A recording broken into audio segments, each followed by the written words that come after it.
Hello guys, welcome to Hook Legends and thanks for watching today's video. First, as always, I want to say thanks to all subscribers. Guys, we're closing in on 3,000 subscribers. So, I want to get to 10,000 subscribers as quickly as possible. So, of all the videos I have out there, I have over 100 videos out there. If you've watched those videos and like at least one of those videos, do me a favor, reach up right now, click subscribe and like, and make sure you click the notification bell so you'll be alerted when future videos are released. Now guys, I'm down on Lake Talquin. I just got ran off the lake by a rain shower. Looks like it's passed. Not sure if I'm going back out. Good news is the video you're about to watch was not filmed today. It was filmed on March 3rd.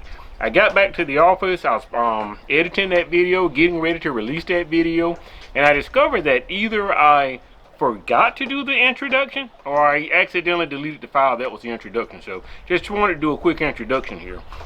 Today, this particular video that you're about to watch is down in Lake Talquin, and it's that time of the year around early March where the fish are either up in the pads or they're pretty close to the pads. Today I'm going to be using in this video a few different techniques. One technique, I'm going to make some casts and catch some crappie. I'm also going to put some use those slip bobbers that I like to use so much and catch some fish that way also. So I hope you enjoy this video. I won't talk too much about it, and because I talk enough in the video giving you some tips about location and some other things, so with that being said, it's time now to take some fish out of the water and put them in the boat. Thanks for watching Hook Legends. Where's my bobber? Looks like we got one.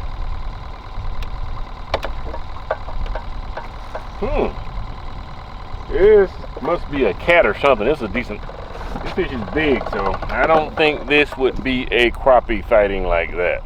Probably old catfish. Something I don't want.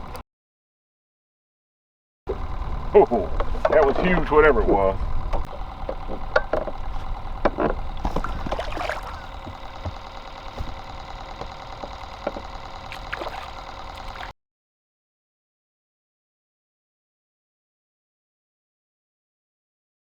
Look at there. That is a beautiful fish. Now I'm just sitting here one poling. And this fish is close to structure but not on structure. They're just roaming around. There's a school of them, so you can really load the boat fast. I'm going to take care of this one, see if I can put another one, take another one out the water and put him in the boat. Alright, looks like we got a little action right here on this problem. I mean, they're down there. I'm putting it all in their face, but they will not take it, guys. See if this one is maybe gonna make a mistake. No. Wow, what was that? Was that a huge crappie or a bass or what? So guys, I want to give you a tip for finding crappie during the spawning season. First thing you need to be aware of is that crappie use waterways the same way we use interstates, county roads, dirt roads, and even ATV trails. And let me explain that a little bit further. What we do, whenever we want to go somewhere a long distance off, we choose to take an interstate highway to get us there the fastest. Then once we get to the general vicinity of where we're going, we get off on some of the state roads and local roads, county roads. And then we may even take some dirt roads and some trails to really get where we want to go. And crappie are pretty much the same way. Especially when they're coming from their winter home locations. If there's a major river in the impoundment that you're fishing in, they're going to pretty much travel that river channel. And a lot of times they'll start stacking up and collecting up at the intersection of that river channel and some of your major creeks. Next, they're going to take those creeks and they're going to meander back to the back of those creeks. But just like us, if you want to catch one of us, all you got to do is wait at a Burger King or McDonald's or something, your favorite store near an interstate intersection. And because sooner or later we're going to stop off there and grab us something to eat, maybe stay in a hotel. Well, crappie kind of need to do the same thing. So as they're working their way back into some of these creeks, if you can find some major structure and cover and brush piles very close to their pathways, they'll kind of hang out there, they'll rest there, they'll feed in some of those areas. So what you want to do, and it doesn't have to even be just during the spawning season. Whenever I'm out fishing, if I run across some structure that looks real good and it's specifically located near some of these major waterways or important waterways, I go ahead and mark it. Now that it's the spawning season, I simply go back along those waterways where I mark the structure and I look. You may find only one fish there, you may find two fish there, but or you may find a whole school of fish in that vicinity. But that's the key to getting out and starting to look for some of these spawning crappie, because they're going to work their way back into lily pads and cattails and reeds and laydowns in shallow water. Now they may bed it 8 to 10 feet deep. It just depends on the water clarity, the conditions, the part of the country that you're in. A lot of different things factor into that, but you really want to get out and understand the waterways and the structure and cover, and because that's going to be key to you finding these fish once the spawn began. So that's a great tip for you here today. So I want to talk a little bit about LiveScope. So, you know, guys, before the use of LiveScope, I would come to situations like this where I know the temperature. I could tell the temperature even with a thermometer, and based on the temperature, the time of year, I would pretty much anticipate the areas, you know, the locations where the crappie should be spawning. I would go there and fish. If I didn't get any bites, I assumed there was no fish there. Now with LiveScope, there's situations like today where I can sit here and literally just see the crappie down there swimming around. And so even though they're not biting, I know they're here.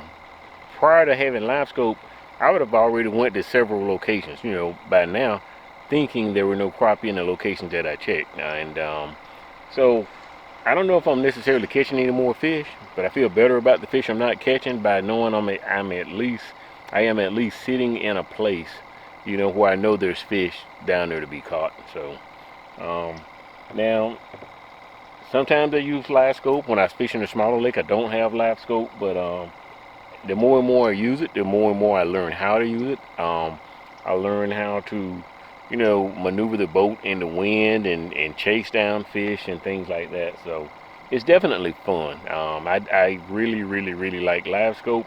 Although I'm going to continue to do videos that I have LiveScope and videos where I don't have LiveScope when I'm fishing in the private lake. And there she goes.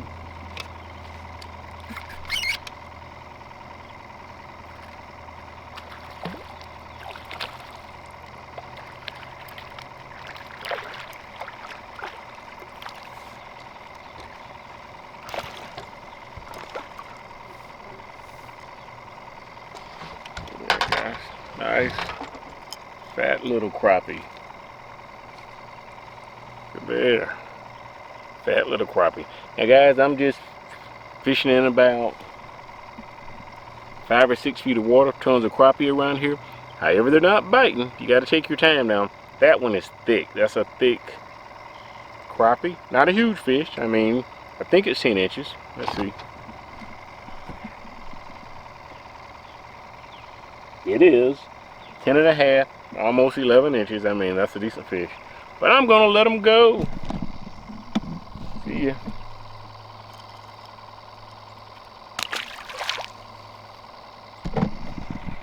See if we can catch 2 or 3 more.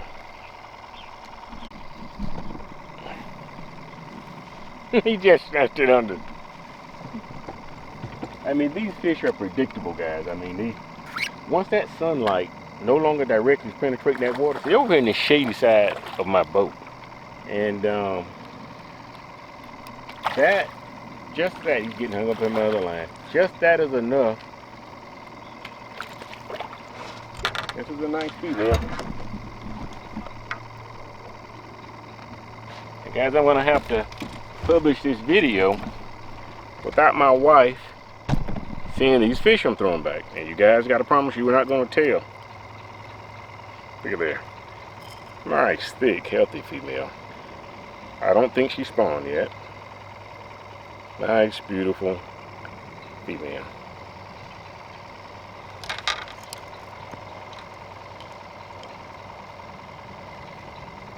Now, look at her tail. I think maybe somebody marked that fish a while back. See that tail, how it's cut? I think maybe somebody modified. Yeah, caught that fish before. Beautiful fish.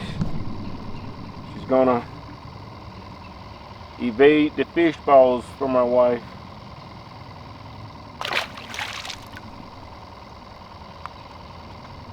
Now guys, I'm using my typical slip bobber, and I've already did a video you can go back and watch and see how I set up that slip bobber. The only difference here is, 1 second please.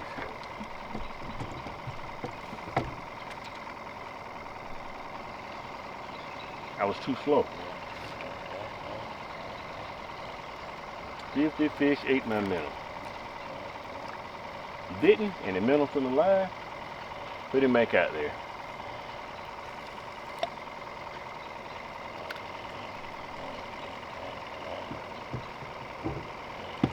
But again, the only difference between the slip rig I'm using now and what I showed you before is that I'm not using a swivel in the middle. I don't expect to get hung up on any heavy structure, so I'm going to break off a whole lot.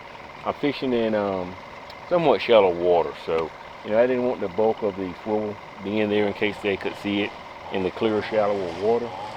And it's just basically a rubber bobber stopper and the slip bobber itself, and I have a gold hook also. Here's the rig that I'm using. See that?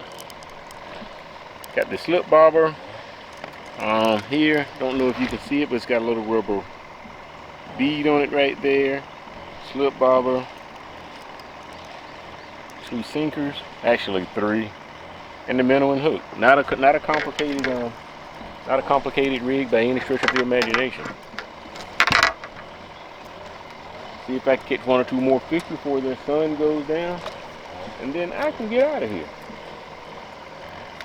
Get right over here again in the shadow of the boat. While I'm waiting on the cork to go down, so guys, I had been going for probably the past couple of years. I've been frustrated with my boat seat. I'm sure you've been frustrated also. My seat has been squeaking something awful, and I've oiled it, greased it, did some of everything.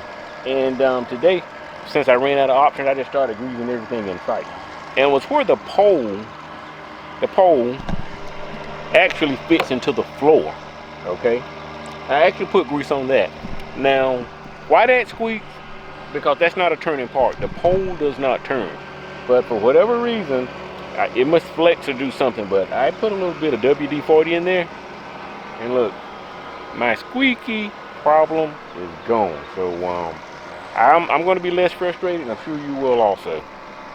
Everyone has their preferences for how they want to hook the bait. Actually, those little holes right there in the top of his nose, I hook them through the bottom lip and bring it up through the black hole in his nose. Hope we're getting a good shot of that. That's how I hook the minnow. I know a lot of people like to hook them in the back. That method is fine, especially when you want them to like swim forward underneath like lily pads or some cover or something. But I like I don't like puncturing major body organs or parts of the body. Keeps the bait, lively a little bit longer. And also guys, when these fish bite, I always try to set the hook as quickly as possible, to try to keep it from, getting hooked in their gills, so it increases their chance of survival.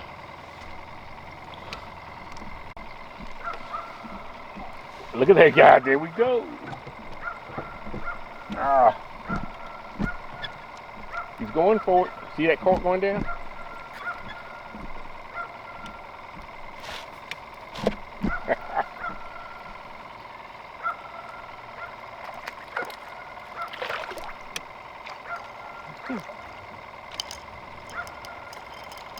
Also guys, I'm using a B&M Bucks Graphite jig pole. BGJP 10N. I'm sorry.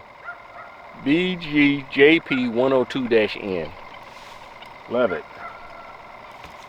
It's not too stiff. Sometimes when I use a rod that's too stiff, I end up, ripping their lips and dropping the fish off.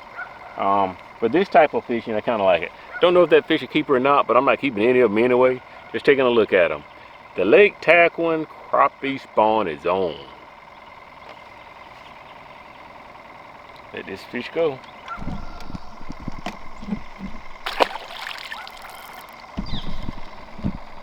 One or two more. So guys, I think we're gonna do a little bit of I want to get my other rod unhung anyway. Maybe see if I can catch 2 or 3 at least doing one poling before I get out of here. See if I can do this real fast.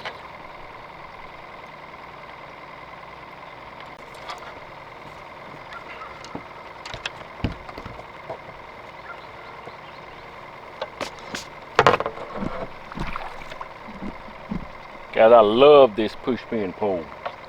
Perfect for crappie spawn. Perfect. I love it.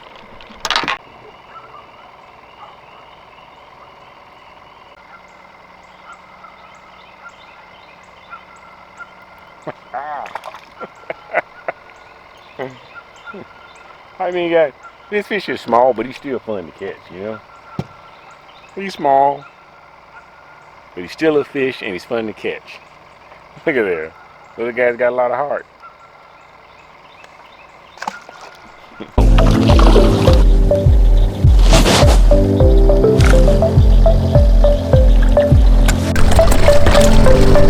Alright, we got a nice one here. One nice crappie to go in the cooler.